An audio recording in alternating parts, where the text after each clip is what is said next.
অনেকেই তুমি কি সাংবাদিক ভাই? স্লিপ নিয়ে আসছি জানের ভয়ে, অন্তরে শাপলাকলির ভিতরে ঢাকা আড্ডে শাপলাকলির ভূমিধস বিজয় হবে। তবে এই বিজয় নাসিরউদ্দিন পাটোয়ারির না, এই বিজয় শহীদ উসমান হাদি ভাইয়ের। সকলে আমাকে বলছেন যে আমরা আপনাকে ভোট দিচ্ছি না, আমরা এই ভোটটা শহীদ উসমান হাদি ভাইকে দিতাম। কিরে ভাই আপনার ফোন বারবার শহীদ উসমান হাদি ভাইয়ের ভোটটা আপনাকে দিচ্ছি। ফলত শহীদ উসমান হাদি ভাইয়ের হত্যাকাণ্ডের যে বিচার, এটা আমাদেরকে করতে হবে। আর আমি ঘোষণা দিয়েছি, যারা আমাকে কটু কথা বলেছে, খারাপ কথা বলেছে, মায়ের দিয়েছে, আমরা তাদেরকে ক্ষমা করে দিয়েছি। আপনার মোবাইলটা আরেকটু নামান। কাজ করব ইনশাআল্লাহ, আমরা জয়ী হলে আল্লাহর ইচ্ছা সকলকে নিয়ে কাজ করব।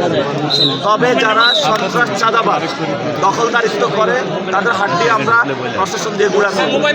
তাদের বাংলার জমিনে কোনো স্থান নাই। জালেমদেরকে আমরা বাংলার জমিন থেকে উচ্ছেদ করব এবং এখানে মুসলিমরা যে নির্যাতিত, নিপীড়িত, তাদের অধিকার ইনশাআল্লাহ প্রতিষ্ঠা করব। এখানে কোনো নয় ছয় নাই। যে যত প্রভাবশালী হোক না কেন, আমরা ইনশাআল্লাহ আল্লাহ ছাড়া ভাই মোবাইলগুলো নামান আর একটু। মুখের সামনে চলে এসে পুরো মোবাইল আসছে। আমাদের কাছে মুখ্য বিষয়টা হলো জনগণ।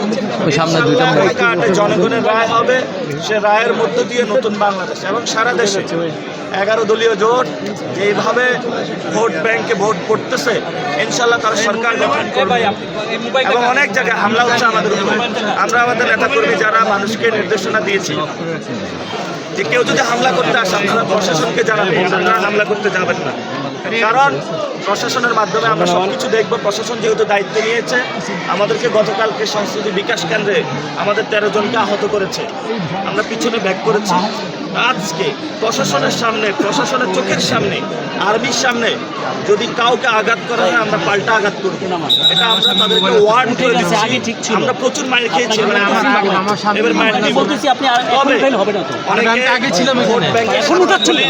বেশি সিল পড়ার কারণে অনেকে ভয় পাচ্ছে, এই জন্য ভোট থেকে বেরিয়ে যাওয়ার চেষ্টা করছে। আমরা তাদেরকে বলবো, খেলার মাঠে থাকুন, ভয় পাবেন না, 90 মিনিট খেলা এবং টেস্ট ম্যাচ খেলতে ভয় পাবেন না, মাথায় হাত দিবেন না। খেলাতে যেহেতু নামছেন, খেলে তারপরে উঠবেন ইনশাআল্লাহ।